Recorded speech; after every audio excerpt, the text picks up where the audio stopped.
लेकिन बेटा तुम्हें ससुराल तो जाना ही पड़ेगा। नहीं मम्मी प्लीज़ मुझे ससुराल मत भेजिए। लेकिन हुआ क्या है, आखिर तुम क्यों इतने दिन से ससुराल जाने के लिए मना कर रही हो?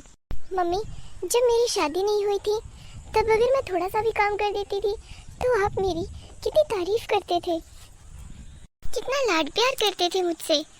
और ससुराल में घर का सारा काम करने के बावजूद भी मेरी कोई इज्जत ही नहीं है। शादी से पहले जब मैं कोई गलत काम कर देती थी तब आप मुझे कितने प्यार से समझाते थे, आपकी डांट भी कितनी प्यारी होती थी। और ससुराल में वैसे तो मुझसे कोई गलती होती ही नहीं है, लेकिन अगर गलती से कुछ हो भी जाए तो वो सब लोग मुझे 10 दिन तक ताने मारते हैं।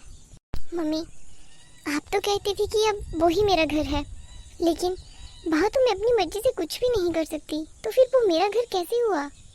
लेकिन बेटा हम इन रीति रिवाजों में बंधे हुए हैं और यही रीत है, लड़की को शादी के बाद उसके ससुराल में ही रहना पड़ता है।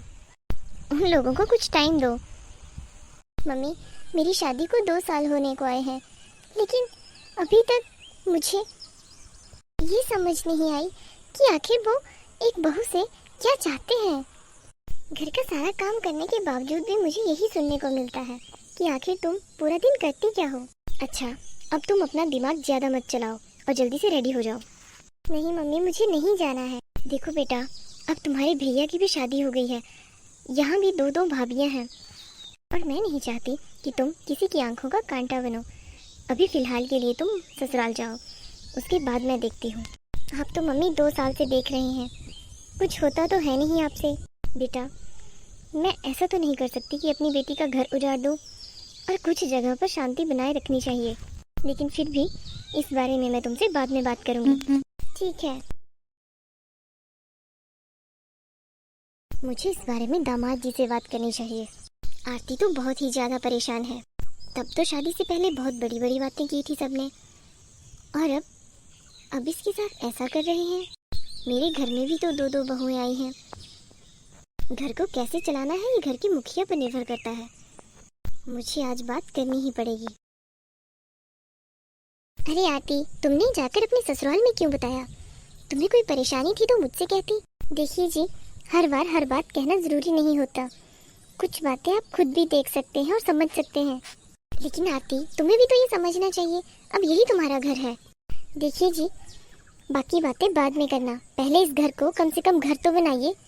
ये तो किसी कैद खाने से कम नहीं लगता। इसे अपनी हुकूमत का महल मत बनाइए। पूरा दिन काम करने के बाद आखिर मुझे सुनने को क्या मिलता है कि तुमने आखिर पूरा दिन किया ही क्या?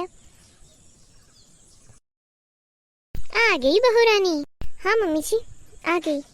जब तुम चली गई थी तब मैं भी घर का सारा काम करती थी। तुम तो 4 बजे उठकर ही किचन में चली जाती हो, और मैं तो 7 बजे उठकर ही नाश्ता बनाना शुरू करती थी, और 8:30 बजे हम लोग नाश्ता कर लेते थे। आरती तुम करती ही क्या हो पूरा दिन? सिर्फ 4 बजे उठकर 6-7 कमरों में झाड़ू ही तो लगाती हो। तुम ऐसा करो अपने मायके चले जाओ, झाड़ू मेरी मम्मी लगा लेंगी। क्यों मम्मी? हाँ सही है, कहती ही क्या हो तुम? सुबह उठकर 6-7 कमरों में पोछा लगा देती हो झाड़ू लगाने के बाद, और उसके बाद किचन में चली जाती हो, सारे किचन की सफाई करती हो, वो भी मेरी मम्मी कर लेंगे। सुबह का नाश्ते में तुम पराठे ढोकला ये सभी तो बनाती हो, वो भी मेरी मम्मी बना लेंगे। सबके लिए सिर्फ अलग अलग खाना ही तो बनाती हो, वो भी मेरी मम्मी बना लेंगे। क्यों मम्मी? हाँ कर लूँगी। और क्या करती हो तुम? उसके बाद बर्तन धुलती हो, वो भी मेरे मम्मी कर लेंगे। उसके बाद फिर से किचन साफ करती हो, वो भी मेरी मम्मी कर लेंगे। उसके बाद सबके बेडरूम साफ करती हो जाकर, वो भी मेरे मम्मी कर लेंगे। और फिर और क्या काम बचा? सिर्फ फिर कपड़े धुलती हो, अचार पापड़ ये सब काम करती हो फालतू फालतू के, वो भी मम्मी ही कर लेंगे। और इस बीच में अगर कोई रिश्तेदार आ गया या कोई मोहल्ले वाला आ गया, उसके लिए चाय नाश्ता बनाती हो, वो भी मम्मी ही कर लेंगे। क्यों मम्मी? हाँ बेटा सही है। और उसके बाद तुम क्या करती हो? शाम के स्नैक्स बनाती हो, पापा की बीपी की दवाई, मम्मी की शुगर की दवाई, ये सब का ख्याल रखती हो। कोई बात नहीं, ये लोग खुद कर लेंगे, ये लोग घर का सारा काम खुद कर लेंगे। और तुम करती ही क्या हो? ये सारा काम मम्मी कर लेंगे। उसके बाद तुम डिनर की तैयारी करती हो, सबको डिनर खिलाने के बाद तुम खुद खाना खाती हो, और फिर बर्तन धुलती हो, फिर से किचन साफ करती हो, ये सब मेरी मम्मी कर लेंगे, समझी तुम? क्यों मम्मी? बेटा वो मैं कह रही थी कि ये बहुत ज़्यादा काम करती है, मुझे पता है, मैं जानती हूँ। और मैं तो सिर्फ सुबह उठकर 4-5 चपातियाँ बनाई थी और हम तीनों लोगों के लिए थोड़ी सी सब्जी बनाई थी, साथ में जूस था। मैं तो सिर्फ इतना ही किया था। बाकी जितने दिन से बहू गई है झाड़ू पोछा भी नहीं हुआ है, सारा काम बहू ही करती है, मैं तो कुछ नहीं करती। बहू तुम कुछ मत करो, तुम अपने हिसाब से काम करो। और बेटा ऐसा मत कहो कि ये कुछ नहीं करती, घर में इतने सारे काम होते हैं, अभी तुमने अपने मुंह से गिनवाए। हाँ मम्मी वही तो मैं आपको समझा रहा हूँ, घर में कितने सारे काम होते हैं, लेकिन फिर भी आप यही कहते रहते हो कि ये पूरा दिन क्या करती है। मम्मी सच में घर में बहुत सारा काम होता है, बस दिखता नहीं है, सिर्फ करने वाला जानता है कि घर में काम है। बहू तुम अपने हिसाब से काम करो। हे प्रभु, आज तो मैं फंस ही गई थी इनके झांसे में। अब बोलो आरती, कैसा लगा मेरा खेल?